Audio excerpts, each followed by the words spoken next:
Merci. Donc nous avons eu aujourd'hui la première réunion du Conseil européen formelle cette fois-ci depuis que je suis président du Conseil européen. C'est le deuxième Conseil européen officiel.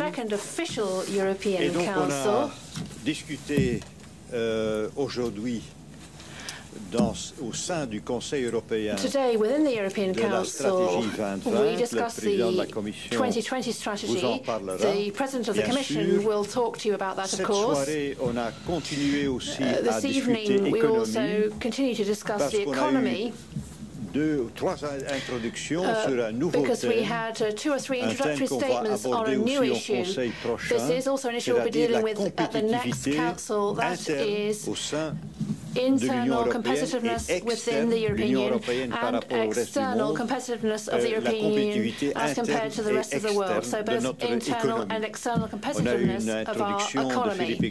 We had an introductory statement from Felipe González, who's been chairing a very high-level working party.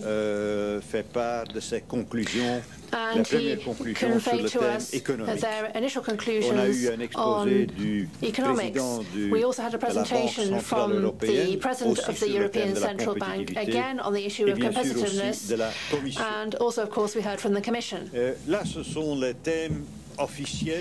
Those were the official issues covered by the European Council. What we've also managed in the meantime is to have a major meeting of the Eurogroup, an important meeting of the Eurogroup au niveau des chefs de gouvernement involving et des chefs d'État que j'ai state and government, and I also chaired that group.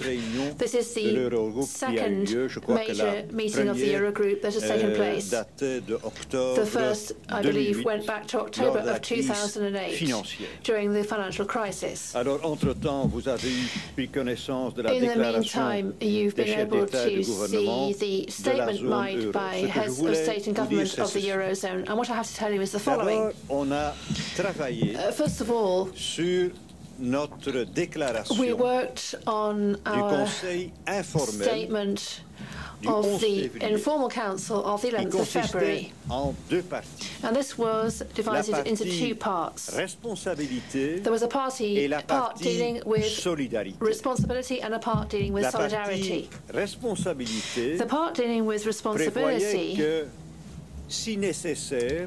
stated that if necessary, Greece would take additional measures in order to reduce its budgetary deficit by 4 percentage points in 2010. So it would be implementing this program based on its own responsibility. 10 days or 2 weeks ago, it introduced those additional measures on a credible basis, because those measures were also endorsed by the International Monetary Fund. That was endorsed by the senior experts from the IMF and also by the European Central Bank. So that's the first very important part on responsibility. It was also important to implement the second part, which dealt with solidarity. In other words, if necessary, members of the eurozone would provide financial support. Now, obviously, that would be subject to very specific conditions, but at any rate, they would take the measures which would be necessary to assist Greece.